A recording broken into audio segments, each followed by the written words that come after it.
Breaking news. ఢిల్లీకి చెందిన స్వామి చైతన్యానంద సరస్వతి అలయస్ స్వామి పార్థసారథి బాబాపై వచ్చిన ఆరోపణలు దేశవ్యాప్తంగా సంచలనం సృష్టిస్తున్నాయి. తమను అసభ్య పదజాలంతో దూషించారని, లైంగికంగా వేధించారని చెబుతూ 17 మంది విద్యార్థినులు ఇచ్చిన ఫిర్యాదుపై ముమ్మరంగా విచారణ జరుపుతున్నారు పోలీసులు. అయితే విచారణ సందర్భంగా సీసీటీవీ ఫుటేజ్లను విశ్లేషిస్తున్నారు.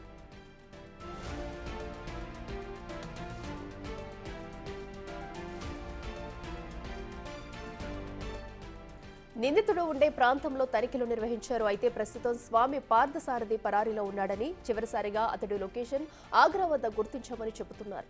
విద్యాసంస్థకు చెందిన కారుకు ఉన్నది నకిలీ నెంబర్ ప్లేట్ అని స్పష్టం చేశారు.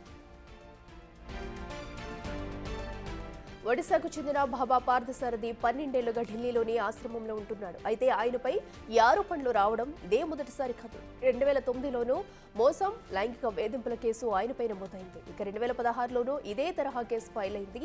ఈ నేపథ్యంలో శ్రీ శృంగేరి మఠం పాలక మండలి బాబా పార్థసారథిని డైరెక్టర్ పదవి నుంచి తొలగించింది.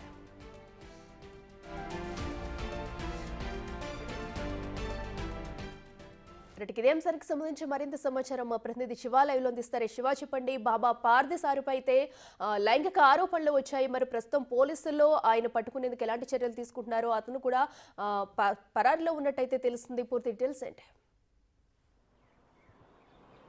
రైట్, ఢిల్లీలోని వసంత్ కుంజ్లో ప్రముఖ విద్యా సంస్థలో డైరెక్టర్గా ఉన్న ఈ పార్థసారథి చైతన్యానంద సరస్వతి అలియాస్ పార్థసారథి లైంగిక ఆరోపణలు ఎదుర్కొంటున్నారు. 15 మంది విద్యార్థినుల పట్ల అసభ్యంగా ప్రవర్తించారు. వారి ఫొటోస్ తీశారు. తర్వాత వారికి అబ్రాడ్ తీసుకుని వెళ్తానని చెప్పి ఆశ చూపి వారిపై లైంగికంగా వేధించారు అనేది ప్రధానంగా ఒక ఆరోపణ ఎదుర్కొంటున్నారు. దానికి సంబంధించి పోలీసుల ముందు వారు వాంగ్మూలాన్ని కూడా ఇచ్చారు. 15 మంది సెక్షన్ 164 ప్రకారం వాంగ్మూలాన్ని కూడా పోలీసులు నమోదు చేశారు.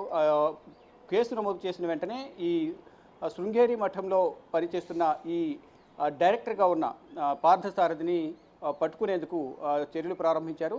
అతని ఫోన్ ట్రాక్ చేసి అతని కోసం వెతుకుతున్న సందర్భంలో లాస్ట్గా ఆగ్రాలో ట్రేస్ అవుట్ అయింది అనేది కూడా పోలీసులు చెప్తున్నారు. అతని ఎట్టి పరిస్థితులను పట్టుకుంటాము, అరెస్ట్ చేసి అతని నుంచి సమాచారం సేకరిస్తామనేది కూడా పోలీసు యంత్రాంగం అయితే చెప్తోంది. అయితే నిందితుడు ఒక కారును వినియోగిస్తున్నారు. ఆ కారు యునైటెడ్ నేషన్స్ సంబంధించిన ఒక నేమ్ బోర్డును పెట్టుకుని ఎవరు కూడా యుఎన్కి సంబంధించిన ఏ అధికారి కూడా అధికారికంగా ఆ నెంబర్ ప్లేట్ బోర్డును వాళ్ళు ప్రొవైడ్ చేయలేదు. అతనే తయారు చేసుకుని స్వతహాగా కారు నడుపుతున్నారు.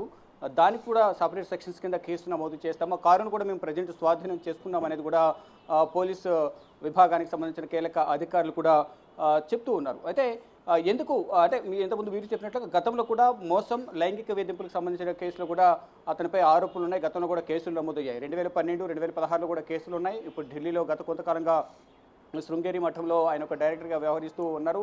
అక్కడున్న మహిళల పట్ల అసభ్యంగా ప్రవర్తిస్తున్నారు. అక్కడున్న మహిళలకు విదేశాలకు తీసుకువెళ్తాను, డబ్బు ఆశ చూపి లైంగికంగా దాడి చేస్తున్నారు, అసభ్యంగా ప్రవర్తిస్తున్నారు అనేది ఒక ఆరోపణ అయితే ఎదుర్కొంటున్నారు. దానికి సంబంధించి ఎవరైతే ఆరోపణలు చేశారో, లైంగికంగా హింసించబడ్డారో వారందరూ కూడా పోలీస్ స్టేషన్కి వెళ్ళి కేసు నమోదు చేసి సెక్షన్ 164 ప్రకారం వాంగ్మూలాన్ని కూడా ఇచ్చారు. వాంగ్మూలం ఇచ్చిన తర్వాత అంటే వారిని ఇచ్చిన వాంగ్మూలాన్ని కోర్టులో కూడా నమోదు చేశారు. ప్రజెంట్ ఈ డైరెక్టర్పై కేసు కూడా నమోదు చేసిన నేపథ్యంలో ఎఫ్ఐఆర్ నమోదు చేశారు. కాబట్టి ఇప్పుడు ప్రజెంట్ అతని కోసం వెతుకుతూ ఉన్నారు. ప్రజెంట్ అయితే ఆగ్రాలో ఉన్నారు అనేది ప్రధానంగా సమాచారం అయితే అందుతోంది. అతన్ని అరెస్ట్ చేసిన తర్వాత మరిన్ని విషయాలు బయటకు వచ్చే అవకాశం ఉంది అనేది కూడా చెప్తున్నారు. ఇక శృంగేరి మఠానికి సంబంధించిన పీఠాధిపతులు ఈ డైరెక్టర్ను ఆ పదవి నుంచి తొలగించారు. విచారణకు అన్ని రకాల మేము సహకరిస్తామంటూ కూడా ఈ పోలీసులకు ఆ శృంగేరి మఠానికి సంబంధించిన ప్రతినిధులు చెప్తూ ఉన్నారు. Akhila. Right Shiva, thank you.